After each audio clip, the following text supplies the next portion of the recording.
السلام عليكم المشاهدين ديالي، كيف بقيتوا؟ لاباس عليكم؟ تصبحوا وتربحوا ان شاء الله. خوتي داخل المغرب وخارج المغرب، نتمنىكم تكونوا على خير وبخير. اليوم ان شاء الله غادي نقدموا لكم الدجاج بالدغميره بالطريقه ديالنا اخوتي المشاهدين. ها انتم اخوتي عندنا 3 ديال الدجاجات، كل واحد يدير قياسو. عندنا واحد العرضه داكشي علاش، وهنا عندنا ملون اصطناعي، عندنا سكينجبير اللي بزار، الربيع مخلط، الثومه، هادشي اللي كاين اخوتي، المليحه. وهنا غادي نصوبوا الدغميره، البصيله، العطريه ديال السكينجبير، الخرقوم اللي بزار، شويه د المليحه، ما تكثروش حيت الدجاج كيكون مشرمل بايت في الملحه ومرقد، ما تكثروش الملحه المشاهدين. هادشي اللي كاين اخوتي، هذه كلها صافي. نتوما المشاهدين الدجاج ديالنا ما درنا حتى قطره د الماء اخوتي. شوف تبارك الله شحال طلق ديال الماء، حيت دايرين العافيه مهيله. نتوما اخوتي العافيه عندنا مهيله باش كيطيب داك الدجاج وكيجي على مخو، كيجي طايب وفتي وهشيش. هانتوما اخوتي بدا كيطرطق، بدا يدخلوا الطياب. مره تقبوا هكا بشي عود ديال الشوا ولا شي حاجه باش كيدخلوا الطياب. ان شاء الله من نحيدوه ندهنوه بالزبده ونديروه في الفران يتحمر، ساعه نشاركوه معكم اخوتي. المشاهدين الدجاج ديالنا طاب ما شاء الله، جا فتيتي، الله يعطيها الصحه المعلمه اللي عيناتو.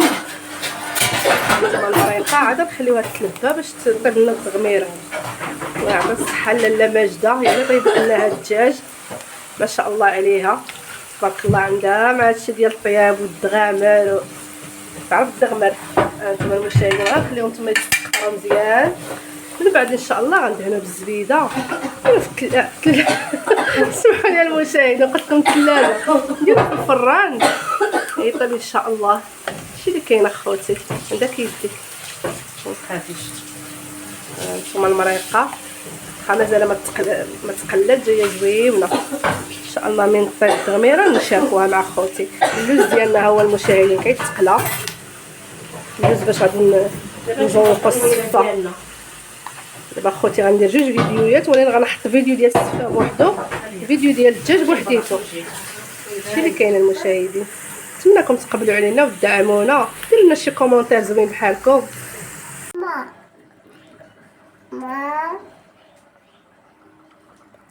نتوما المشاهدين الدغميره ديالنا ها هي تعلكت وكتجي غزاله باش شهيتكم فيها. الله يعطي الصحه الماجده، غزاله المشاهدين، كتشهي واحد الريحه طالعه منها ما شهيتكم فيها خوتي المشاهدين. وفي التالي زدنا شويه د القرفه المشاهدين، شي راس معالقه ديال القرفه باش كتعطيها داك الرويحه زوينه، وكتزود حتى ديك الريحه د البصله، كتعطيها داك اللون. ها انتم المشاهدين غزاله ما شهيتكم فيها. هانتوما المشاهدين ديالنا الدجاج كيفاش جا، تبارك الله ما شاء الله، جات الدغميره معلكه زوينه ولذيذه، الدجاج جا محمر. شهيتكم المشاهدين. يلا اخوتي مع السلامه، الفيديو الجاي ان شاء الله.